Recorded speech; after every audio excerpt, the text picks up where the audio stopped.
नमस्कार, आप देख रहे हैं ईस्टर्न एस्का मीडिया समाचार बुलेटिन के साथ मैं कुमार जितेंद्र।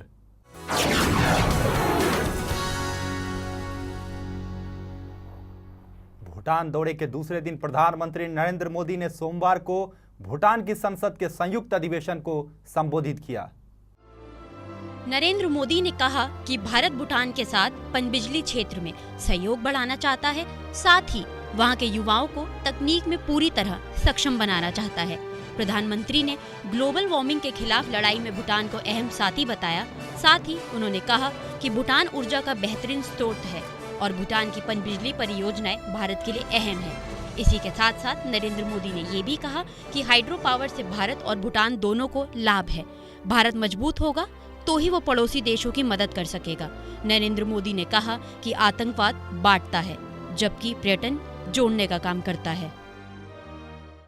ऑल अरुणाचल प्रदेश बेरोजगार इंजीनियर्स एसोसिएशन ने राज्य सरकार से किया आग्रह, कहा कि सार्वजनिक कार्य विभाग के दिशा निर्देशों का पालन किया जाए। अरुणाचल प्रेस क्लब में हुए एक संवाददाता सम्मेलन में ऑल अरुणाचल प्रदेश बेरोजगार इंजीनियर्स एसोसिएशन ने राज्य सरकार की ओर से केंद्रीय लोक निर्माण विभाग के एक दिशा निर्देशों को कथित उल्लंघन की सीबीआई जांच की मांग की है। एसोसिएशन ने ये दावा किया है कि राज्य सरकार ने सीपीडब्ल्यूडी के दिशा निर्देशों के तहत धारा 50 का उल्लंघन किया है। विभिन्न सरकारी विभागों में भर्ती के नियमों पर प्रकाश डालते हुए इंजीनियर एसोसिएशन ने कहा है कि वास्तविक बेरोजगार इंजीनियरों को उचित नीति के अभाव से वंचित रखा जा रहा है। इसके अलावा एसोसिएशन ने यह मांग की है कि पर्यावरण और वन, खेल और युवा और शिक्षा विभागों में जल्द से जल्द इंजीनियरिंग पद निकाले जाएं। Advertisement of all the vacant posts in Trans Highway, Hydropower, WRD and RWD, PHE, UD, PWD, RWD, Education, Sports and Youth Affairs, Panchayati Raj, Tourism, Education, Police Housing, Engineering Department, Engineering Wines Departments, all are forced sanctioned by the government and various departments must not be hidden. Immediately creation of engineering wines and post in environmental and forest departments as CE, SE, EE, AE and JE. ये post is necessary and must in environment and forest department government of Arunachal. There is some ratio for deputation, special promotion and fresh recruitment. If there is any vacant post, first of all they have to go through the RR. The first RR point is the ratio should be 50:50. That is 50% for this promotion and 50% that vacant job should be advertised in electronic media and also in print media. Assam से एक खबर है। असम के शिक्षा और स्वास्थ्य मंत्री हिमांता बिस्वा शर्मा ने मुख्यमंत्री तरुण गोगोई की लीडरशिप पर सवाल उठाते हुए अपने इस्तीफे की पेशकश कर दी है। हिमांता बिस्वा शर्मा ने मुख्यमंत्री तरुण गोगोई को इस्तीफे की पेशकश करते हुए यह दावा किया कि ऐसे 46 सदस्य हैं जो उनकी बात से पूरी तरह सहमत है। मंत्री ने कांग्रेस आला कमान पर भी आरोप लगाया कि उन्होंने संकट को हल करने के लिए कोई निर्णय नहीं लिया है।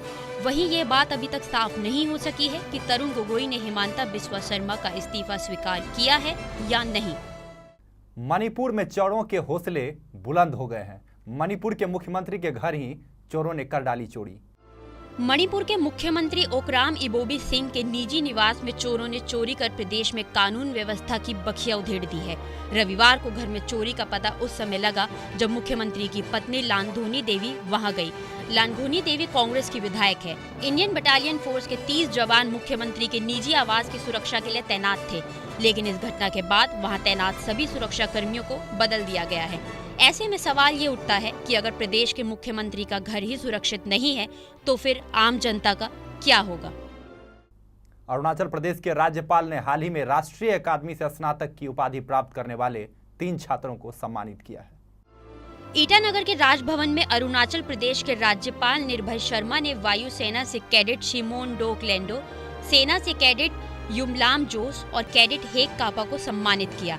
एनडीए से स्नातक की उपाधि प्राप्त करने वाले 360 छात्रों में से यह 3 छात्र भी हैं। राज्यपाल ने छात्रों को और उनके माता पिता को बधाई देते हुए कहा कि ये न सिर्फ उनके लिए गौरव की बात है बल्कि ये पूरे राज्य के लिए गर्व की बात है। देश की राजधानी दिल्ली में बिजली पानी के संकट को लेकर कांग्रेस का प्रदर्शन लगातार जारी है। पार्टी के कई कार्यकर्ताओं ने प्रधानमंत्री नरेंद्र मोदी और पूर्व मुख्यमंत्री अरविंद केजरीवाल का पुतला फूंका। राष्ट्रीय राजधानी में बिजली की भारी कटौती और पानी के संकट को लेकर आक्रामक रुख अपनाते हुए कांग्रेस ने कल करोल बाग इलाके में प्रदर्शन किया और इन समस्याओं के समाधान के लिए केंद्र सरकार से तत्काल दखल की मांग की है। अखिल भारतीय कांग्रेस कमेटी के महासचिव शकील अहमद और अजय माकन तथा दिल्ली कांग्रेस के अध्यक्ष अरविंदर सिंह लवली के नेतृत्व में पार्टी के कई कार्यकर्ताओं ने प्रधानमंत्री नरेंद्र मोदी और पूर्व मुख्यमंत्री अरविंद केजरीवाल का पुतला जलाया। प्रदर्शन स्थल पर लवली ने कहा कि राष्ट्रपति शासन के तहत ये भाजपा नीति केंद्र सरकार की जिम्मेदारी है कि वे बिजली की कटौती और पानी के संकट के कारण लोगों को हो रही परेशानियों का निवारण करें।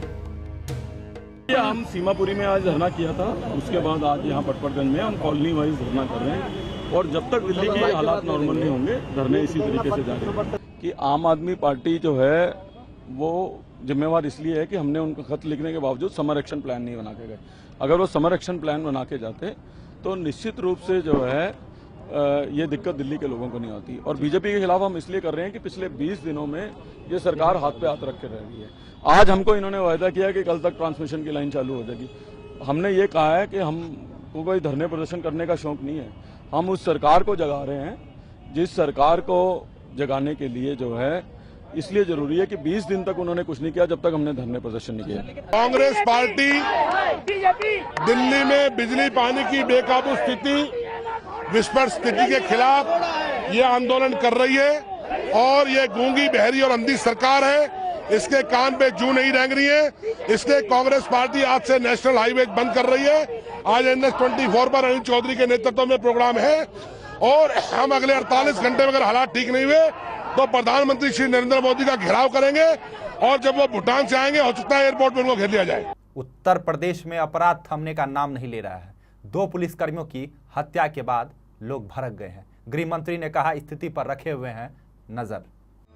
बलात्कार और हत्या के चलते बदनाम हो रहे उत्तर प्रदेश में अपराध रुक नहीं रहे हैं। फिरोजाबाद में गश्त पर निकले 2 पुलिसकर्मियों की हत्या के बाद जहां लोग भड़के हुए हैं, वहीं प्रशासन सुस्त है। सूबे की खराब कानून व्यवस्था पर केंद्रीय गृह मंत्री राजनाथ सिंह ने भी चिंता जताई है और कहा कि वो स्थिति पर नजर रखे हुए हैं। वहीं राज्य की सत्ताधारी समाजवादी पार्टी के मुखिया मुलायम सिंह यादव ने रविवार को बुलाई एक बैठक में कानून व्यवस्था के बिगड़े हालात के बजाय लोकसभा चुनाव में हार के कारणों और विधानसभा चुनाव में जीत सुनिश्चित करने के उपायों पर चर्चा की। सीबीआई ने पूर्व केंद्रीय मंत्री मुंडे की मौत की जांच शुरू की। कुछ दिन पहले ही इस मामले की सीबीआई जांच की सिफारिश की गई थी। सीबीआई ने बीजेपी के वरिष्ठ नेता व पूर्व केंद्रीय मंत्री गोपीनाथ मुंडे की मौत की जांच सोमवार को अपने हाथ में ले ली है। केंद्र सरकार ने कुछ दिन पहले ही इस मामले की सीबीआई जांच की सिफारिश की थी। गोपीनाथ मुंडे की 3 जून को दिल्ली में एक सड़क हादसे में मौत हो गई थी। महाराष्ट्र विधानसभा में विपक्ष के नेता एकनाथ गट से शिवसेना अध्यक्ष उद्धव ठाकरे, एनसीपी अध्यक्ष पृथ्वीराज चौहान समेत कई नेताओं ने आशंका जताई थी कि मुंडे के मौत के पीछे कोई गहरी साजिश हो सकती है। फार्मूला 1 के पूर्व चैंपियन माइकल शूमाकर लंबे समय के बाद कोमा से बाहर आ गए हैं। शूमाकर को मिली अस्पताल से छुट्टी। माइकल शूमाकर के कोमा से बाहर आने की जानकारी उनके मैनेजर सबाइन कैम ने दी है। शूमाकर को दिसंबर 2013 में स्कीइंग के दौरान चोट लगी थी और तभी से वे कोमा में थे। शूमाकर के मैनेजर ने यह बताया कि उनको अस्पताल से छुट्टी मिल गई है और पूरी तरह से स्वस्थ होने तक उनका इलाज जारी रहेगा। दुर्घटना के समय शूमाकर 60 किलोमीटर प्रति घंटे की रफ्तार से स्कीइंग कर रहे थे और उसी दौरान पेड़ से टकराने से ये हादसा हुआ था। हालांकि हेलमेट के रहते उनकी जान तो बच गई थी, लेकिन वो कोमा में चले गए थे। माइकल शूमाकर 7 बार फार्मूला 1 चैंपियन रह चुके हैं। देश के सबसे बड़े bank state bank of India में होगी इस बार बम्पर भर्ती। इस वित्त वर्ष में 7,200 कर्मचारियों की भर्ती करेगा एसबीआई। एसबीआई में इस साल 8100 कर्मचारी रिटायर हो रहे हैं, जिसके चलते ज्यादा भर्तियां की जाएंगी। दरअसल बैंक रोजमर्रा के काम में टेक्नोलॉजी पर निर्भरता बढ़ाने के प्लान पर काम कर रहा है। बैंक कैश डिपॉजिट मशीन भी लगाने की योजना बना रहा है ताकि डिपॉजिट काउंटर की संख्या घटाई जा सके। बैंक कैश रिसाइकल्स भी ला रहा है जो एटीएम में डिपॉजिट किया गया पैसा निकासी के लिए उपलब्ध कराता है। भारतीय जनता पार्टी के वरिष्ठ नेता यशवंत सिन्हा बेल्ट बॉन्ड न भरने पर अब अड़ गए हैं। 28 जून तक बढ़ाएगी उनकी हिरासत। यशवंत सिन्हा को मनाने अब लालकृष्ण आडवाणी जाएंगे। जेल में बंद वरिष्ठ बीजेपी नेता यशवंत सिन्हा जमानत न लेने पर अड़ गए हैं। उन्होंने सोमवार को एक बार फिर बेल बॉन्ड भरने से मना कर दिया, जिसके बाद अदालत ने उन्हें 28 जून तक के लिए जेल भेज दिया है। ऐसा कहा जा रहा है कि वरिष्ठ बीजेपी नेता लालकृष्ण आडवाणी यशवंत सिन्हा को जमानत के लिए मनाने जाएंगे। यशवंत सिन्हा पर हजारीबाग में समर्थकों के साथ प्रदर्शन करने, झारखंड विद्युत बोर्ड के महाप्रबंधक धनेश झा का घेराव करने और उन्हें रस्सियों से बांधने का आरोप है। इस मामले में वह 3 जून से जेल में है। पश्चिम बंगाल के आसनसोल से बीजेपी सांसद बाबुल सुप्रियो ने किया खुलासा। कहा लोकसभा चुनाव के लिए बाबा रामदेव से की थी टिकट की सिफारिश। पश्चिम बंगाल के आसनसोल से बीजेपी सांसद बाबुल सुप्रियो ने खुलासा किया है कि उन्हें लोकसभा चुनाव के लिए टिकट बाबा रामदेव की सिफारिश से मिला था। बांग्ला अखबार आनंद बाजार पत्रिका में रविवार को छपे सुप्रियो के लेख में इस बात का जिक्र है। उन्होंने जो लिखा है उससे इस बात का संकेत मिलता है कि भाजपा का टिकट दिलवाने में रामदेव का काफी प्रभाव रहा था। एक बार फिर से ऑस्ट्रेलिया ने जीता हॉकी विश्व कप का खिताब। ऑस्ट्रेलिया ने नीदरलैंड्स को दी 6-1 से करारी मात।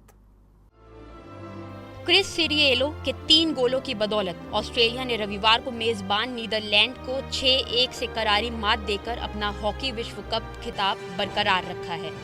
ऑस्ट्रेलिया का ये तीसरा विश्व कप खिताब है। ऑस्ट्रेलियाई टीम ने अपने कोच रिक चार्ल्सवर्थ को जीत के साथ विदाई दी। ऑस्ट्रेलिया विश्व कप के इतिहास में खिताब का बचाव करने वाली तीसरी टीम बन गई है। इससे पहले पाकिस्तान 1982 में तथा जर्मनी 2006 में खिताब का बचाव करने में कामयाब रहे थे। ऑस्ट्रेलिया सर्वाधिक विश्व कप जीतने के मामले में जर्मनी के साथ संयुक्त रूप से दूसरे स्थान पर पहुंच गया है। भारतीय शेयर बाजार में 10 दिन के दौरान सोमवार को दर्ज की गई सबसे बड़ी गिरावट।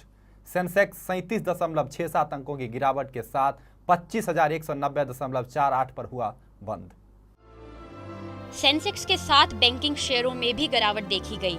इराक में चल रहे तनाव का असर क्रूड ऑयल पर भी दिखाई दिया। एनएसई में भी करीब 8.55 अंकों की गिरावट देखी गई और ये 7533.55 अंकों पर बंद हुआ। सेंसेक्स और निफ्टी में कारोबारी सत्र के दौरान गिरावट देखी गई। निचले स्तरों से खरीदारी लौटने से बाजार की गिरावट कम हो गई थी। मिड कैप शेयरों में अच्छी रिकवरी देखने को मिली, लेकिन कैपिटल गुड्स के अलावा ऑटो और बैंक शेयरों में गिरावट देखने को मिली। आज के समाचार अंक में फिलहाल इतना ही। नमस्कार।